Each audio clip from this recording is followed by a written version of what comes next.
This week on the Eldritch Lorecast. Speaking of stealing things, Black Flag playtest packet 2. I don't want happiness in my gaming. What's the matter with you people? Failure is part of the game, not a bug. If I have infinite kryptonite. It was basically things that have been removed from 5th edition that people want to be put back. Please, for the love of God, J. Craw, tweet out when you release one of these videos, please. Are you guys honestly having fun? If you design a game by committee, you're probably not going to get a very good game. I'm on Team Smite Shouldn't Crit. Brugger. Bruges. In Bruges? In Bruges. Yeah. All that and more right now. 3, 2, 1. Hello, everybody, and welcome to...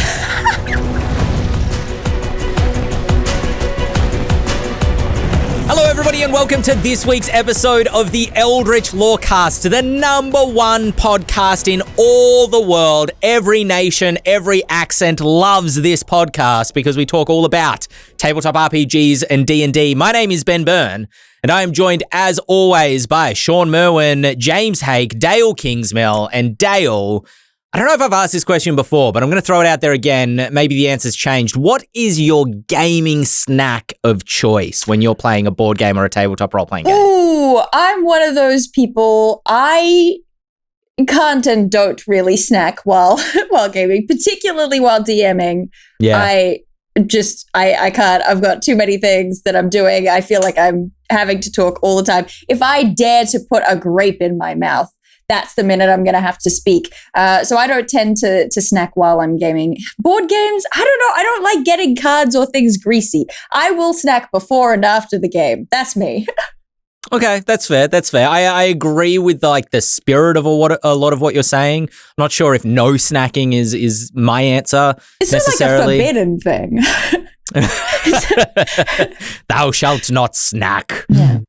This pandemic has really devastated my ability to snack during games because when I play in person, that's when I like to snack. Otherwise, I'm kind of sort of muting my mic all the time, being like, "Oh, hold on." Oh, did you hear that? Click.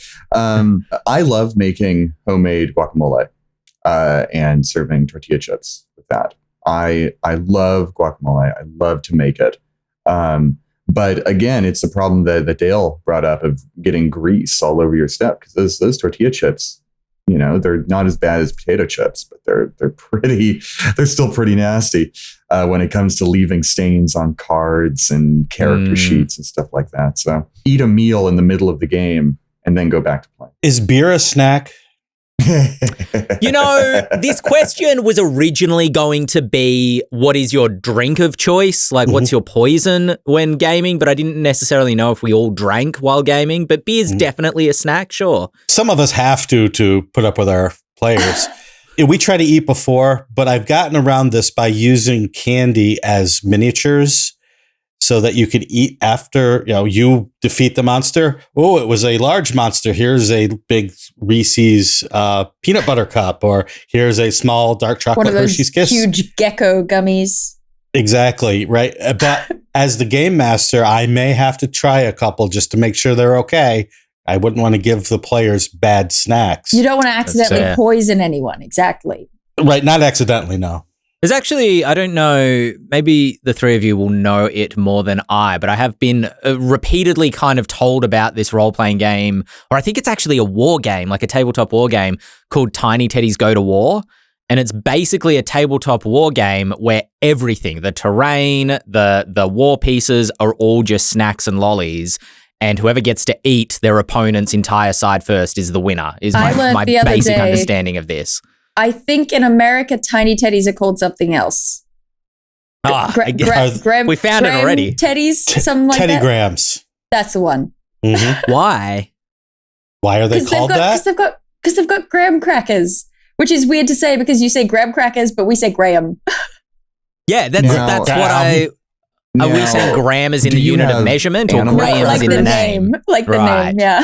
Do you have animal crackers over there? No, no, not really. We have the McDonald's crackers. What's the McDonald's crackers? You don't remember the little bickies? Oh, the animal shaped like cookies. Yeah, gotcha. Or they were shaped like the McDonald's mascots. Yeah. Yeah. Back when they still acknowledged Birdie and Grimace when and they the wor gang. part of the canon before a new producer came in and like rebooted the McDonald's cinematic universe. Strip this all back to basics. Yeah, got to do a reboot, the new 52 of the McDonald's canon. First things first, no one's stealing our burgers. Yeah, it was just encouraging people. We found it to be like really poor business model.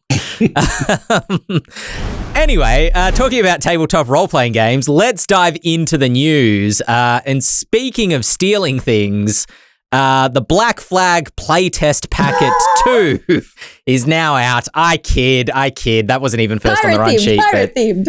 Yeah, there you go. Thank you. Yes, playtest packet for Black Flag 2 is out. Have we had a chance to read through it? I read through it this morning. Well, actually, I read through half of it last night, fell asleep while reading it, woke up this morning, finished reading it. Mm-hmm. It's got some good stuff in there. It's got some stuff that feels very much like, okay. Every now and then I would be like, are you even allowed to do this? You've got magic missile. And then I would remember that we live in a different world now. So have at it. Right, Take your magic missile, confirm that each dart is going to individually do 1d4 plus 1 damage. Love that for us. So, look, if we break this down, there seems to be, and I didn't get to read it super thoroughly, so I'm hoping that the three of you can kind of fill in detail here, but it seems to be broken down. This is where we should just start making stuff up. Into 3 broad kind of locations, right, which is the luck, which is the luck mechanic, the new versions of the fighter and the wizard class, which go to level 7 or level 8. And then kind of because you've got the wizard there, they need to address how their new magic system sort of works and how they're changing that. New magic system. Yeah. A lot of circular shapes in this magic system.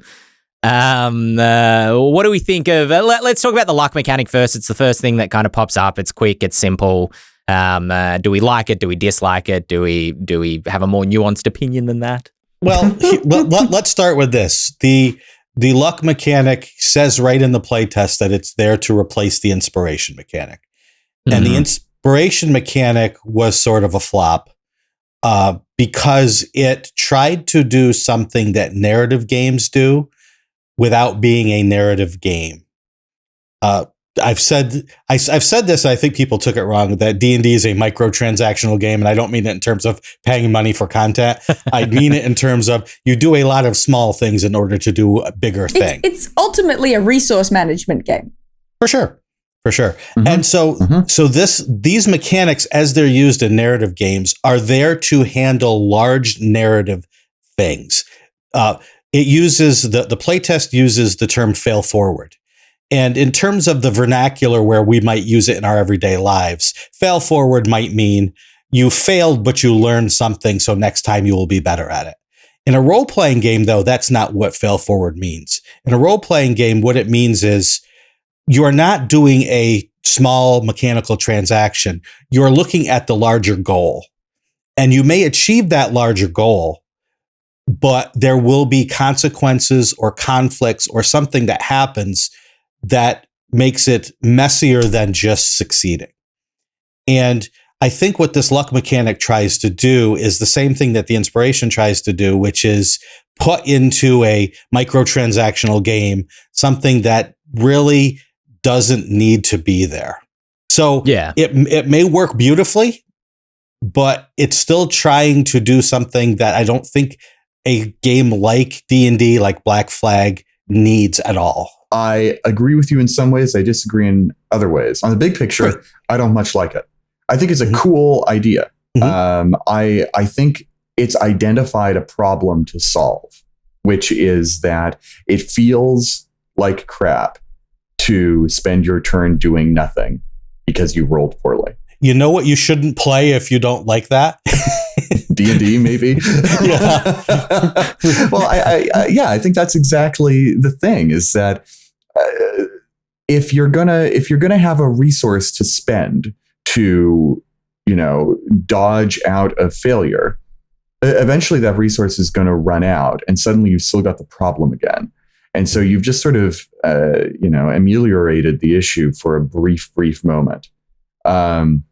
And I think there's some potential for good game feel moments where you do spend luck points and you succeed, but it feeds into this ever-present problem of the 5-minute adventuring day in D&D, where once you're out of the resource, well, there's no sense in continuing anymore. So let's just call it for today. I don't know. I feel like a different solution to this problem would serve it better, or simply accept that that this problem, as we call it, is a feature of the game, and play games that don't have it if you don't want it. I do want to hear Ben's folded arms statement, but just very quickly first, I feel like a little bit of devil's advocate here. I will say that while it does make sense to be like, if that's not something you enjoy, then D&D probably isn't for you, because it is kind of a feature of how this game is constructed and works. Mm-hmm. I think part of the problem is that they have built, at least for 5th edition, a system wherein magic users, broadly speaking, don't have to worry about that feeling. Spells just work, and you've got your whole separate, on top of everything else, meta currency that you're dealing with when you're casting spells. Whereas if you want to play a martial class, that is something that you are forced to deal with. So maybe it would feel a bit better if the magic users had to wrangle with that kind of a thing as well. But they can completely and easily build themselves a spell list where they never have to worry about rolling dice and missing the bad guy. They just get to pick where on the map is going to blow up. And that's, that is more fun for them than it is for the people who don't get to do that. And so you end up with whole parties of casters, and it's all just kind of a mess. Ben, why have you folded your arms? I mean, I think that I agree with the statement. I went on a rant about this actually just before we recorded with Dante, that like failure is not a bug in the game. It's a feature, right? I don't know where to start, Dael, in terms of this rant again, because I also agree with some of what you were saying in terms of spellcasters. It's not a problem that they have to deal with as much. That being said, what I found was interesting when we were introducing new players to the game is we would create pre-generated character sheets, and they would have cantrips on it. We created a warlock who was meant to be like, the weirdo, so to speak. Like they were they were Pact of Ancient One, whatever it is, the kind of Lovecraftian pact, and they were meant to just kind of be a little bit strange and in the corner and whispering to themselves. And we gave them, I think, Toll the Dead as their cantrip. And the new players found that cripplingly unsatisfying because they didn't get to roll the dice. And so it just felt like the GM was deciding when or not the cantrip succeeded or failed. So I think that casters, and even if it's a cantrip where they do roll the dice, I think they still have that to some capacity. I wonder if it feels bad to fail is something that's more a problem in the early levels, like the pre-level 5 parts of 5e specifically, because when you're a fighter, you attack once, and if you miss, that's basically the end of your turn. And if you're a caster, you still have that cantrip problem because you don't necessarily have endless spell slots. But then once you get past that level 5 bump, you get to attack twice in a turn, and sure, you might miss both attacks and that would suck, but at least you get to have another go if you miss the first one, and it feels a bit more like a duel where there's a parry and then there's a second blow, and that's when the spellcaster also comes online and gets to use their spell slots to do those always hits spells. But this idea that like the game must be fun 100% of the time and like failure is not an option and it's unfun to fail. It's like, yeah, that's true. But like that's part of a narrative. Like if you don't have failure, you don't have drama. And how awesome was it? We saw this moment in Legends of Vox Machina recently that was a recreation of a moment from the actual game when they were fighting. I can't remember the name of the dragon off the top of my head, but the black dragon, the acid-spitting dragon, and Grog dives at him and smacks him with the axe, and the axe head shatters in the animated series. And then you flash back to the actual play, and Travis rolls the dice and he's like, a 19, I think he rolled, or an 18 or something like that. He's like, I rolled a 19, and he's already got his damage dice in his hand ready to go. And Matt goes, that doesn't hit. And just the look on Travis's face, and it's like, yeah, that's right. The stakes here are like been massively raised. You can't just throw your daggers and your axes at this thing and hope to take it down. You've got to think more laterally than that. maybe 5e doesn't always support that lateral thinking, because a lot of the time the most efficient thing to do on your turn is just attack or cast a spell. I agree with all of that. I don't think that the answer, particularly for D&D, the feel of D&D as a fantasy RPG versus other RPGs, I don't think the answer is to eradicate failure necessarily. I think other games could do that and that would be fun, but I don't think that that's like the course that needs to be taken for D&D or D&D-esque systems necessarily. But yeah, and there are other ways that things get mitigated, right? It's like the reason that the Battlemaster fighter is so beloved, because you have these ways of mitigating your misses, right? You can choose all these maneuvers that make you more likely to hit. And then you're not worried about, and you're getting choices, which is nice, where I think my major problem recurring with the fighter base class is that most of the features you get as a fighter are passive things that don't let you make choices. If I make a choice and it fails, that to me is fine. That feels fine. But if I've got very little in the way of options and I do the one thing I can do and it fails, that's when it starts to suck. Regarding this actual luck mechanic, I mean, what I will say about I don't love it or hate it. I will say I think it's better than inspiration, as inspiration exists in 5e. And I think my major sticking point with it at the moment is that you've got a maximum of like 5 luck points that you can get. And the ruling is if you would then gain a 6th luck point, then you have to roll a d4. And that's how many luck points you have now. And I hate that. I hate it. I get it. They're trying to encourage you to spend it rather than saving it and forgetting about it, because that's, for me, a big problem with inspiration is that you forget that you have it. But 5 feels like so few. And if you've missed 5 times and you miss a 6th time, but now you have less luck points, I feel like that's just back in the bin of you're having a terrible night. It's also, I don't know, that's just me. It's also really gameable because on that, if I'm reading this correctly, if I'm understanding the order of events correctly in terms of the roll and whatnot, you have your 5, you save your 5 until you think you might really need them. But then if you roll the dice, and let's say the AC is around 15, 16 from previous attacks, and you roll an 8, and your 5 can't reach that 15 AC, you just have to spend 1 luck point before the GM declares whether it's a success or failure, and you end up on 4 luck points, and then you gain your 5th back for failing the attack because you spend the luck point before the GM declares whether it's a hit or a miss. True. Or and also you can spend 3 and you re-roll, which is right. Also, correct. Basically the equivalent of spending 5. Yeah. On average. Now, I do want to note that they have a little disclaimer here in their behind the curtain section that says, if possible, make sure to actually give this system a try at your table before providing playtest feedback. And let's just note that none of us have actually given the system a try before we have sort of started critiquing 100%. it. Yeah, it's totally true. Yeah, it's totally true that you should playtest everything before you actually write out your feedback. But there's also experience that we have with systems that are similar. And when I see something in the rules, and this is in every rule, and I've written this rule before, so shame on me. But when you say, and you have to tell the dungeon master whether you use this before they reveal whether it's a success or a failure, right there, you are slowing the game down.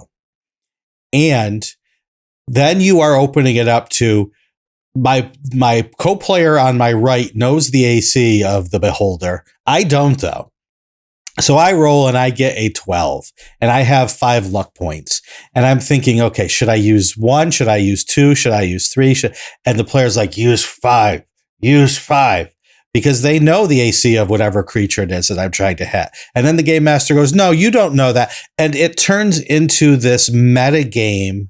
And metagaming is not a bad word per se, unless it becomes something that slows down what you are actually trying to do in the game, which is roll a die and tell a story.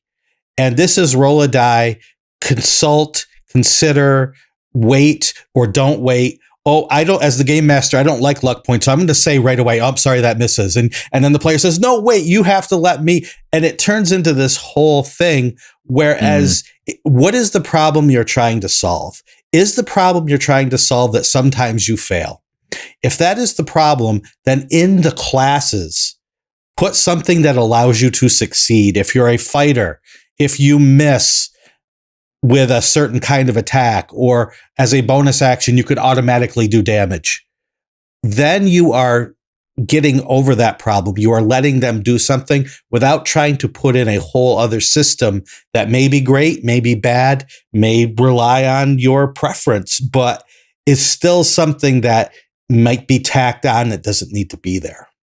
Legitimately, I think it would be a very cool option if at 5th level, fighters gained, in addition to their multi-attack feature, as it's called in Black Flag, the ability to spend your entire action making an attack that considers you to have rolled a 25 on the roll, right? Whoa, I thought you were just going to say the minimum required to succeed. But well, 25. I mean, sure. Well, whatever. Right. This attack automatically hits an AC of something high, but I don't know. I'm giving wiggle room for DMs to have their big sort of creature that has high AC as its thing and out. You know what I mean? Right. But let's say, you automatically hit AC 25, but you have to spend both your attacks on that turn. So now you're faced with a choice. Do you gamble on 2 high rolls to get more damage, or do you play it safe and you take the sure thing?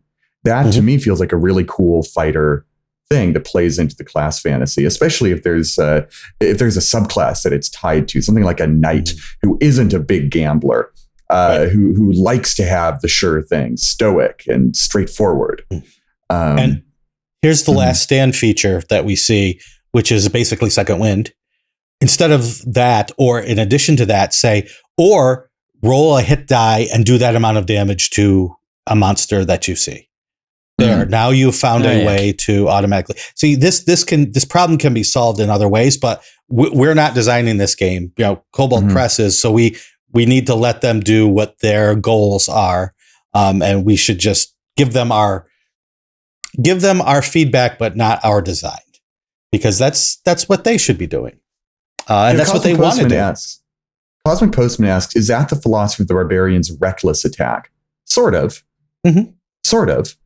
The Barbarian's reckless attack is a sort of give and take in the same way, where you open yourself up to more damage after to increase your odds of being successful with your hit.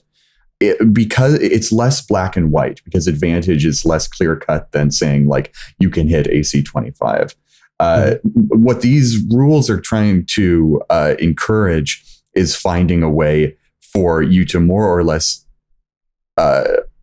guarantee a success out of a failure situation. And I think there's a lot of merit to that, legitimately, but it does have to feel like something you're choosing to do with a potential drawback. Well, that's why Dael mentioned before, fighters in 5e have that hit or miss passive ability. It just kind of sits there and it gives you some sort of buff, but at the end of the day, if the dice say no, the dice say no.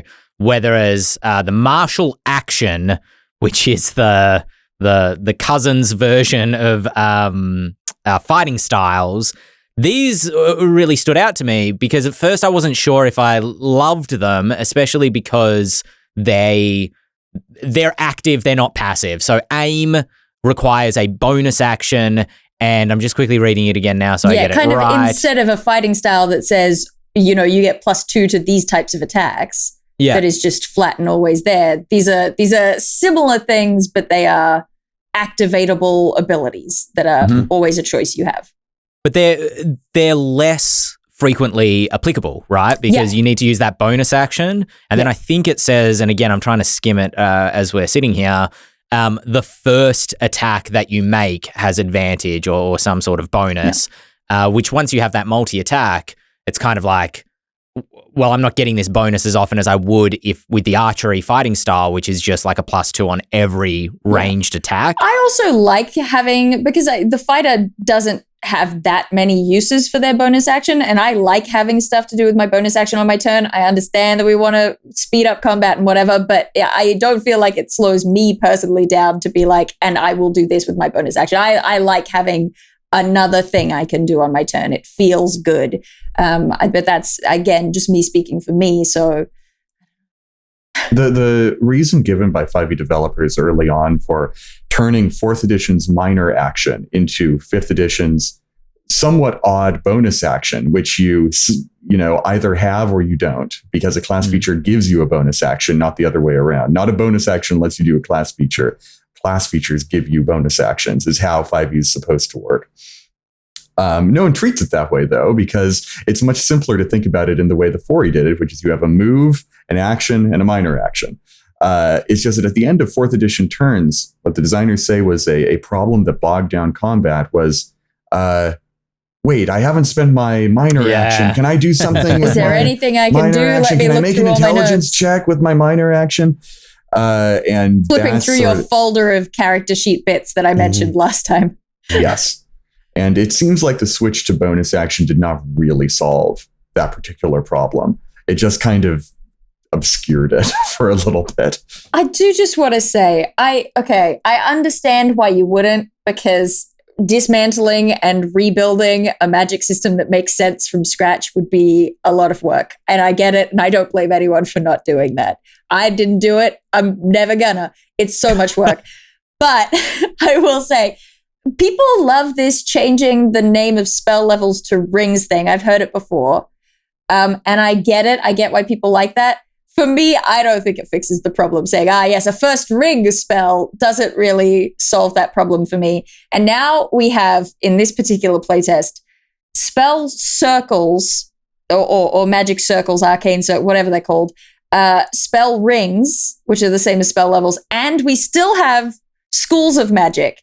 And I was surprised to see that we have both the circles, which were the weird and the, I don't have it in front of me. Primal, primordial, and arcane, I think. Yeah. And then also still have spell schools. I was a little bit surprised about that, just because it feels like an extra thing to learn. Their description of it was cool and evocative.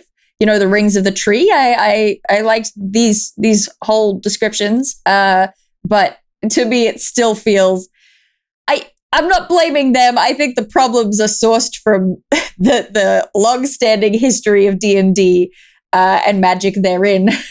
But it's one of those things where we've changed some stuff, but I don't think any of it fixes it. Mm-hmm. I will say as well, the weird circle. Yeah. We mentioned before, and we were like, is it going to be about sort of fate or things like that? And it's not. It's sort of elementals and summoning. And I will say, I have, previous to any of this, in my own personal free time, tried to investigate why at some point weird did move from being about fate to being something about sort of elemental summons, because I've seen it show up in like Magic the Gathering and stuff as like beings that you summon. And I don't know where that connection happened. Maybe someone out there knows when that leap happened. If they could tell me, that'd be great, because I haven't been able to figure it out. But it does predate Black Flag. I always assume that weird when I see it with that Y, and this might be an answer to the link, but I don't know this. So again, somebody might know better, was just a weird no pun intended, a strange misspelling of the word weird to be like weird magic, as in Isn't like Lovecraftian style magic. Yeah, exactly. And so with the Y, looks more tentacly, I don't know, but like was like, like weird, but like not normal weird, like weirder than weird. I don't know. That was always my take on it. I don't know if that makes any sense. Weird is all about fate and destiny. And it goes back to the weird sisters of Macbeth, the three witches. Hand in hand. Mm-hmm. Yeah. I have no idea how that definition got contorted. In fact, it might have something to do with D&D. Gary Gygax might be our culprit here, as he often is, because there is a spell in some editions of D&D called Weird that does some funky stuff. It was a 9th level illusion spell in 1st edition, I think, that may have come out in the Unearthed Arcana, but I can't remember. I think that, there's still, Cosmic Postman mentioned it. Weird, W-E-I-R-D, is a current 9th level spell. It creates really scary illusions that frightens creatures and deals psychic damage. So it's like a big phantasmal killer or whatever. I don't know. Yeah, it feels kind of underwhelming for all the buildup we've given it, to be honest. Just on the Kobold Press, on Black Flag, if you go to the blog page where the Black Flag playtest packet 2 is, there's a link there on their website to another blog which talks about how to give playtest feedback in a way that is cordial and polite and purposeful, rather than just complaining about what you don't like about a certain thing or how you would design it better. So I thought I'd give that a shout out, because we have two simultaneous and very similar looking games that are in this active playtest going on at the same time now.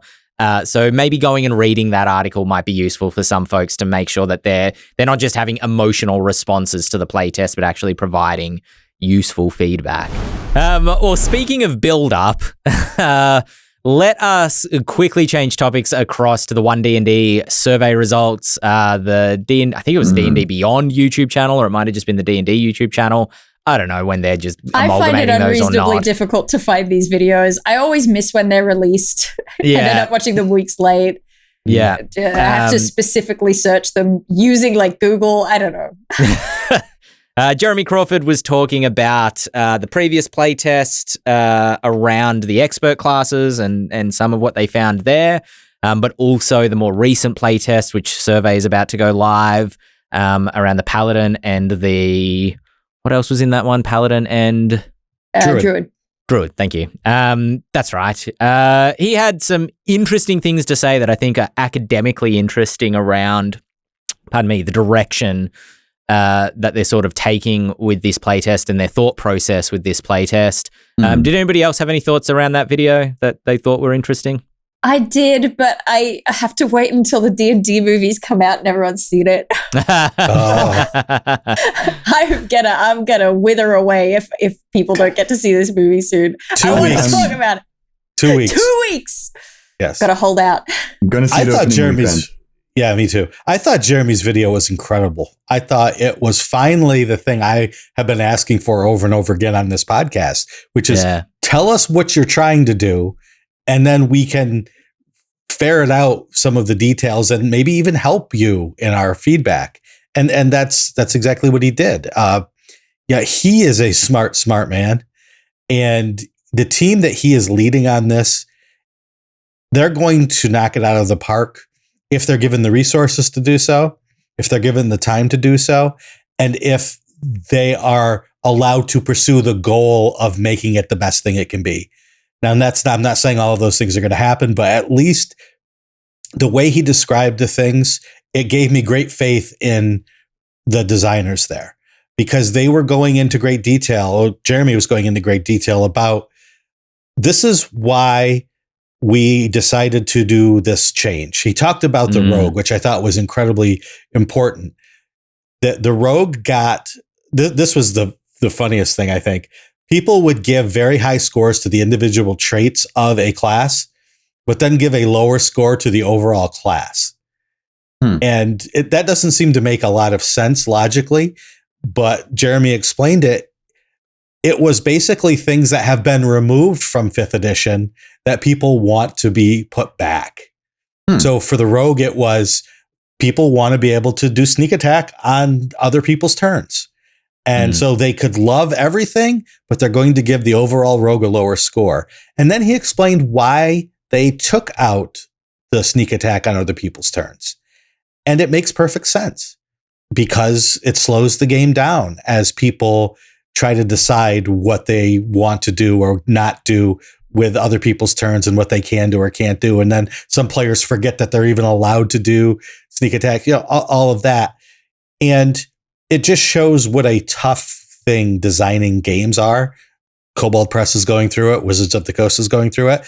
All game designers go through it at some point, which is players want something, but they also want the thing that causes the thing they don't want. Right? They want quick games, but they want lots of choices, and they want things that happen all the time that slow the game down. So they are constantly churning through not just the numbers, but the actual written responses to try to ferret out what balance they can walk, what's the line they can walk to make diametrically opposed players happy both. And it was just fascinating to listen to. I so thoroughly enjoy hearing people talk about analyzing feedback like this. it just, I don't know, it scratches something at the back of my brain. It just makes me really happy. The thing of, here's what all the numbers say. Here's our like quantitative data. What can we try and discern from that? All right, these are the bizarre questions that we end up with. Now let's look at the qualitative data, the written responses, and try to figure out a thread there that makes it make sense. Oh, it just brings joy to my heart. It's also, it's just a really smart idea to release a video like this ahead of the next survey, just because human beings, we have a tendency to panic a little bit when we feel defensive of a thing that we like, and it's just a good move to have Jake Roll come in and say, okay. We hear you. We've been paying attention to the response. Here's some extra information that might make the whole situation, the big picture, clearer for you, so that when people fill out the survey, it's maybe a little bit more reasoned rather than sort of knee-jerk reaction, which I think is just smart. But please, for the love of God, J. Craw, tweet out when you release one of these videos, please. Oh, you're not subscribed to the D&D or the D&D Beyond channel? It's one of those. I don't know which one. Don't call me out. Yeah, I really liked, as Shawn mentioned, his explanation around sneak attack. I thought was really interesting. I also liked that he was reasoning out kind of where the designers think that things are going to go, and you can see that they're, I think, what did we describe D&D, One D&D as being like the design equivalent of moving the furniture around or throwing spaghetti at the wall and seeing what sticks. Feng shui. And I think that is, like, from what Jeremy was saying in this video, that is kind of what they're doing, but doing with more purpose than it might have initially seemed, because he was talking about the divine smite of the paladin and saying that now a paladin can punch smite and ranged smite, but we just want to see what people think of those as ideas. And he's like, we predict that where it will probably land is that we will take away the ranged smite but keep the punch smite, because that seems like it keeps the paladin kind of in their lane the best. But I just thought it was interesting that they were sort of predicting what they think is right, but they're like, let's see what the public think. Let's see what the audience think of this thing if we just try it in this general playtest. And I think that's wise, because if you design a game by committee, you're probably not going to get a very good game. But if you also never listen to the people who are playing your game, you're also probably not going to make a very good game. So they have to strike a very delicate balance on how they interpret what the public tells them. I'm going to go on record right now being a bad guy. I know the game won't end up in this place. I know it already, but I just want people to know I'm on Team Smite Shouldn't Crit. That's where I stand.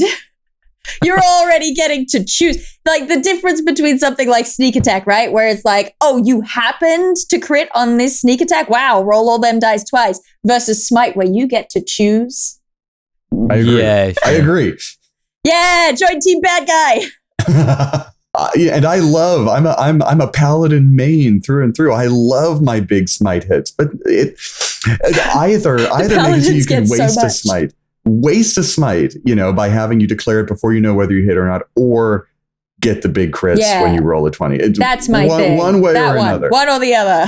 And to be perfectly honest, as much as I hate wasting smites, I think from a thematic standpoint, it makes more sense to me, storytelling wise, to empower your blade, then make a hit, rather than I hit and then it explodes on the guy. Well, that's this weird imbalance, though, that we were talking about earlier around the luck mechanic of, like, it feels bad to, like, fail at something, especially when you pump a resource into it. And I think the reason a lot of spells have that, half damage if save is succeeded is because you're spending a resource, and perhaps a fairly valuable resource, before you commit to it. So the key difference between like a smite and a sneak attack is that smite requires that resource. So that feel bad moment would be much worse if you lose that resource compared to a sneak attack, which is always constant. Available. That's you always true. have it turned on. That's true. That is reasonable. And I know it's reasonable. But I'm still going to say what I'm about to say, even though I'm not sure I completely agree with myself. But I was going to say, paladins feel like they've had spell slots like laid on top of a very functional class just to give you another thing to do. It doesn't feel like spell slots are very important to being a paladin, and you need to like carefully decide whether you're going to have this spell or this smite. you're mostly going to use those spell slots to smite. Like, that is most of what you're going to do. There was a game. Or split the difference and just say, if you have to declare it beforehand, you can't crit on it, but if you do miss, then you actually hit. You don't do any extra damage, but your weapon attack does the damage. Yeah, that would be cool. You know, you can split the difference in lots of different ways. I did have a game that I was running. This was years ago now, but they were in like a crypt, and the wizard was, or maybe it was the rogue, was like opening a box, and a bunch of skeletons jumped out at them, and I was like, ha ha! And the paladin's down the other end of the room, and I'm like, Paladin, what are you going to do? You've got at least a turn to get there. And the paladin misty stepped into the middle of the skeletons, and I was like, oh yeah, they do have spells. Just kind of forget that they can do that. Oh yeah, your magic, right? Yeah, right. Oh, yeah. A little bit of breaking news here. Speaking of things that are being released into the general public, I don't know. Chaosium have just tweeted as of 2 hours ago, as of recording, that they are releasing in April what looks like a new PDF at this stage called the Basic Role-Playing Universal Game Engine, which is something that they are releasing. There's very little info about this right now. It didn't even link to a blog article. It's literally just a tweet with the cover of a book by the looks of it. But it seems that they are releasing via the Orc an SRD style thing that is used for their role-playing games, which are Call of Cthulhu and is it RuneQuest, the other one? RuneQuest, yes. Which is a D100 system, roll as low as you can. So that's interesting. Maybe we'll see a couple more of those. What did you say the name of it was? The full name? I want to see what the acronym is. The Basic Role-Playing Universal Game Engine. You can't make that into an easy acronym. Brugger. Bruges. In Bruges. In Bruges. Yeah. It's spelled different though. Basic has been around for a while, if I remember right. So this is the second edition, I think. Okay. Yeah. And releasing it under the Orc is probably the story there, as opposed to it that it exists. Sure. Yeah. We'll definitely get some confusion given that Kobold Press is looking to call their engine Core Fantasy. Yes. I'll be like, what is this? Which one am I talking about? I am enjoying these generic role-playing, make whatever you want named systems. Speaking of systems, kind of a weak one, Ben. Well, I didn't want to say weak, generically named systems. Till the Last Gasp has been announced by Darrington Press, and more than just announced, I think you can go purchase it right now. Like this is not a Kickstarter, this is not a pre-order situation. This is go get it. Becca Scott's already done a video. It's out Beyonce there. Style. There's the game. Yeah. Here it is. I think this is interesting. It's a product release, and that's not really what I find interesting about this because products are releasing frequently. What I find interesting is that they have tried to merge both a role-playing game and a competitive two-player game into one type of game, and it looks very odd to me because I play a lot of competitive two-player games, like Warhammer Underworlds is what comes to my mind here, and just the way that at the end of the trailer they have Matt Mercer lose the game and then high-five Marisha Ray like, I lost. But we're all like, we're in this together. We're telling a story together. It just seemed odd to me. It did, not that I'm like furiously angry after I lose a game or anything, but like it feels like this is not a competitive game. Truth, Ben. This is a role-playing game first and a competitive game definitely second. We've heard the stories of you playing Wingspan violently. If I can't flip the table, I don't want to play. I still have nightmares about the murder birds. Right. I don't want happiness in my gaming. What's the matter with you people? No, I think this is awesome. I think this is great. I think this might hopefully introduce Critical Role fans who have maybe only seen D&D being played, by Critical Role. And if they investigate this, they'll learn that there is a wide variety of games like this already out there. You can find similar sort of role-playing dueling games out there.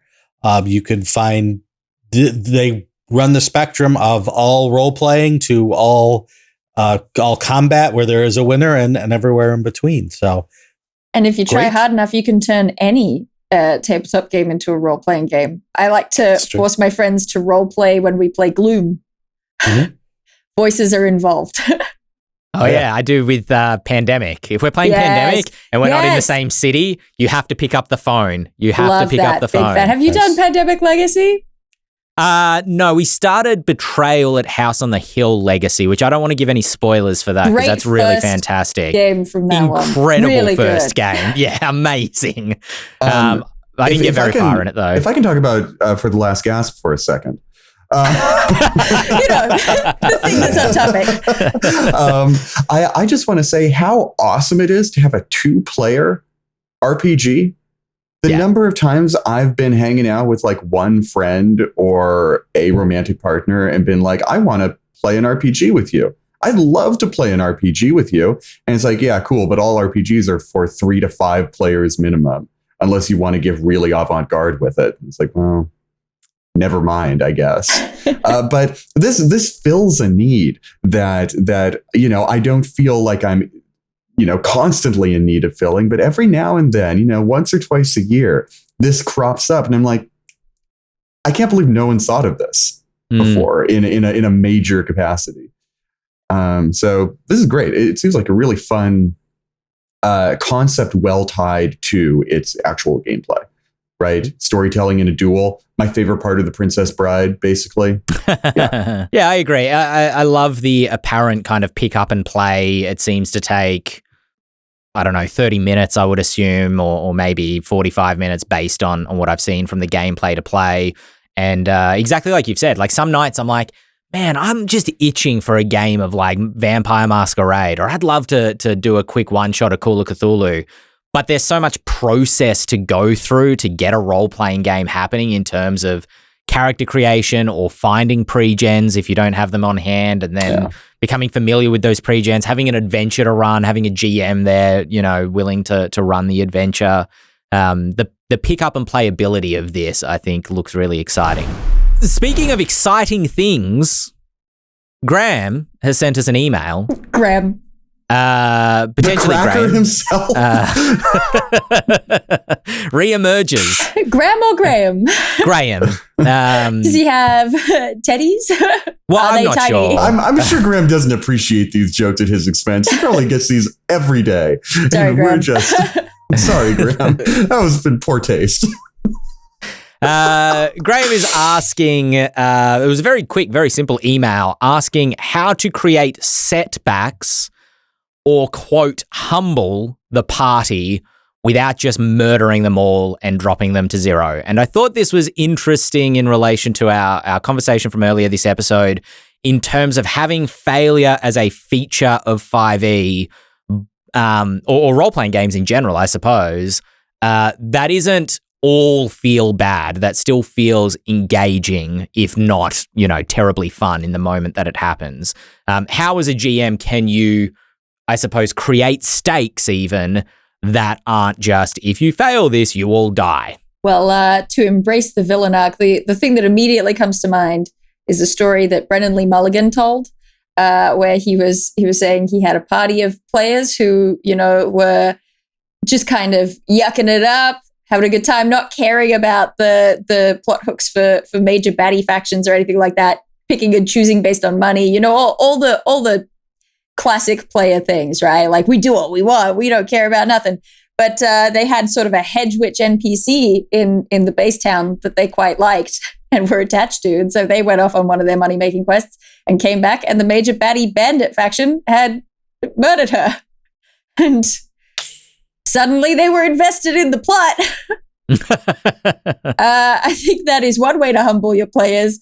But maybe you're not looking to be the villainous GM. Does anyone have tips for?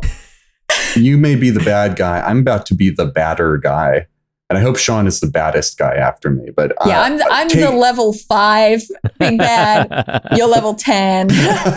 Take their magic items. Really make them hurt. Ooh. Your players will hate you if you do this, but if you take their magic items and then don't make them feel like it's impossible to get them back, feel like their next their immediate next goal is get my goddamn +2 flame tongue longsword back, then instantly you have plot hook. And you've created a consequence for failure that is not, death. It's the villain walking over your paralyzed 3 hit point body being like, you have a lovely sword. I think I will add it to my collection, and take it off and then vanish from you. Also very reminiscent of in my era's series of Ninja Turtles, Teenage Mutant Ninja Turtles. There's this bit where they go up against Shredder, but it's too early. They're not strong enough, and Leo's swords get broken. It's very dramatic.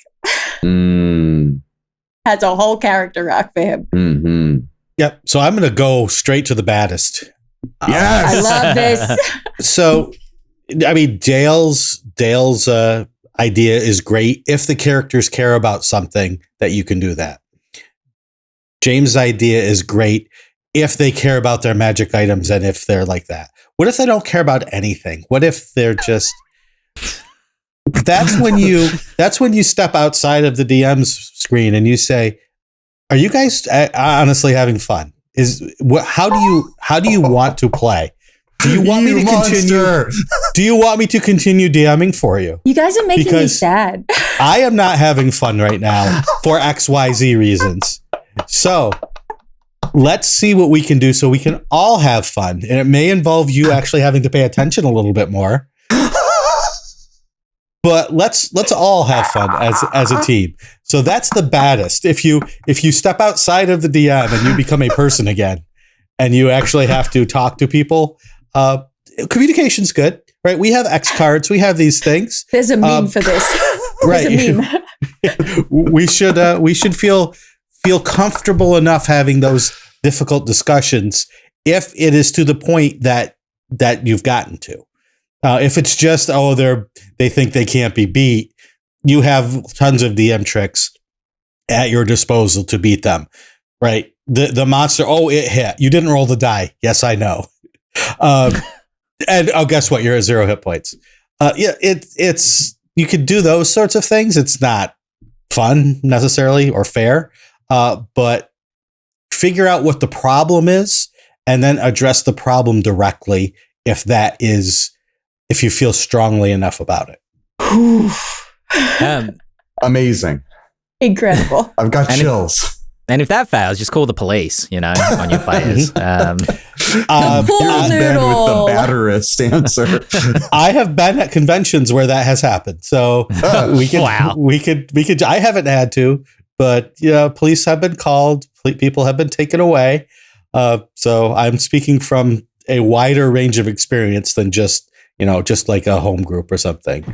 Just adding another branch to this sort of conversation, because when I read the word humble, I don't think I necessarily read that as like the players need to be humbled. But just adding in loss conditions to your game that aren't necessarily just killing the party dies. Is Ben is going to be the nicest. Creating morally complex situations where the villains aren't always necessarily entirely villainous, or they have some motivation for doing what they're doing. We recently talked in a video that we did like 2 weeks ago about bandits and creating a bandit group of people that attack caravans because they need supplies to survive in the forest. They have illness or they have monsters that they're trying to fight. And so you put your players in a situation where, look, you could go in there and slaughter all the bandits. Once you learn their story, that might kind of feel bad, but it's still a form of victory. Or, look, we need to, let's bring them to justice some other way or help them, but they still murdered a bunch of innocent caravan guards, so that also feels bad. It's like imperfect solutions. It creates a situation where the party don't feel like they're winning every single encounter, but they're making choices that change the story in a way that's not just victory after victory after victory, if that makes sense. Muddy up the morality of your world, and that might make it feel like, they won, but everybody kind of lost. And that's my dark fantasy advice, I suppose. Yeah. Giving goals or having them take on goals and then putting alternative obstacles in front of them rather than just straight up murdering monsters can help players step back and take a look at the larger picture, which sometimes will not necessarily be humbling, but at least it promotes awareness, I guess, of the whole game, not just the dice or not just the snacks or not just the XP at the end of the battle.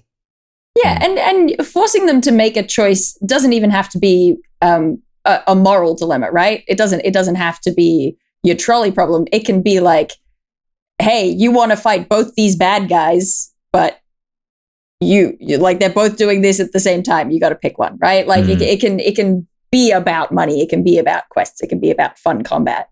Yeah.